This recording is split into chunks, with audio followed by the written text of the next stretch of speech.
Everlasting. Chapter 4.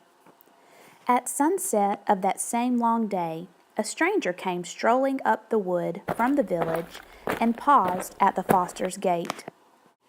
Winnie was once again in the yard, this time intent on catching fireflies, and at first she didn't notice him. But after a few moments of watching her, he called out, "Good evening!" He was remarkably tall and narrow, this stranger standing there, his long chin faded off into a thin, apologetic beard. But his suit was a jaunty yellow that seemed to glow a little in the fading light. A black hat dangled from one hand, and as Winnie came toward him, he passed the other through his dry, gray hair, settling it smoothly. "Well now," he said in a light voice, "out for fireflies, are you?" "Yes," said Winnie. "A lovely thing to do on a summer evening," said the man richly. "A lovely entertainment.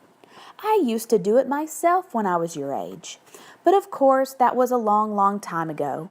He laughed, gesturing in self-deprecation with long, thin fingers. His tall body moved continuously. A foot tapped, a shoulder twitched, and it moved in angles rather jerkily, but at the same time he had a kind of grace, like a well-handled marionette. Indeed, he seemed almost to hang suspended there in the twilight.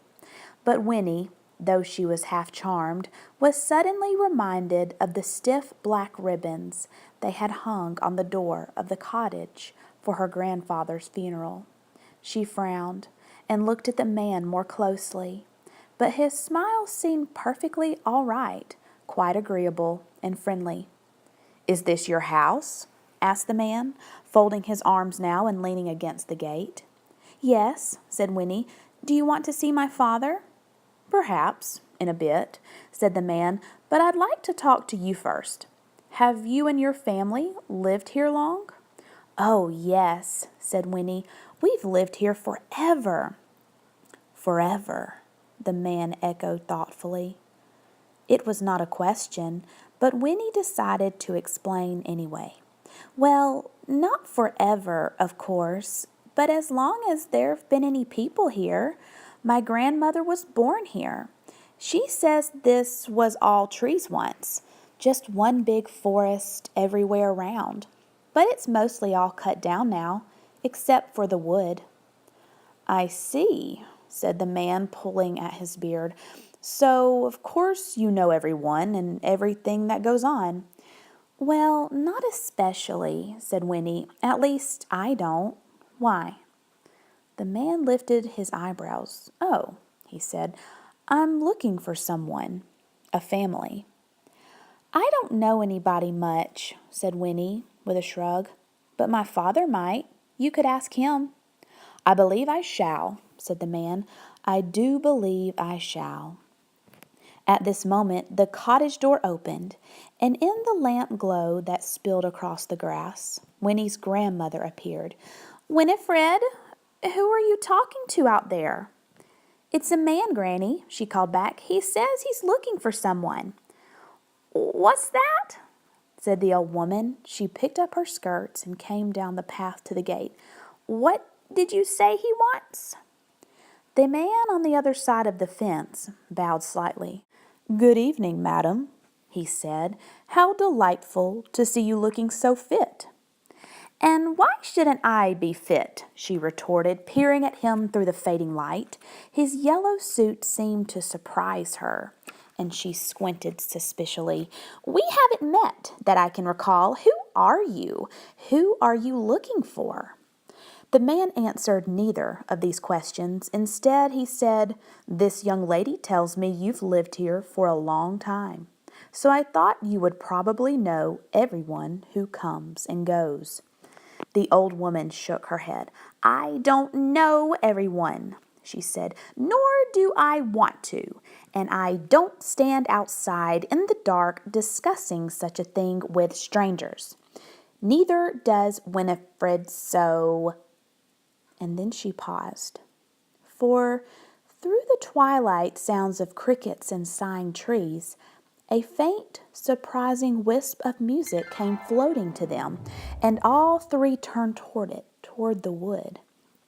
It was a tinkling little melody, and in a few moments it stopped. "My stars!" said Winnie's grandmother, her eyes round. "I do believe it's come again, after all these years." She pressed her wrinkled hands together, forgetting the man in the yellow suit. "Did you hear that, Winifred? That's it. That's the elf music I told you about.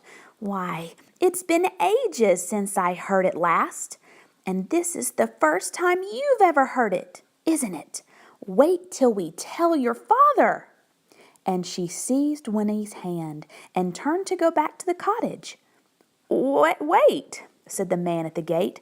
He had stiffened, and his voice was eager. You've heard that music, you say?" But before he could get an answer, it began again, and they all stopped to listen. This time it tinkled its way faintly through the little melody 3 times before it faded. "It sounds like a music box," said Winnie when it was over. "Nonsense, it's elves!" crowed her grandmother excitedly, and then she said to the man at the gate, "You'll have to excuse us now." She shook the gate latch under his nose to make sure it was locked, and then, taking Winnie by the hand once more, she marched up the path into the cottage, shutting the door firmly behind her. But the man in the yellow suit stood tapping his foot in the road for a long time, all alone, looking at the wood.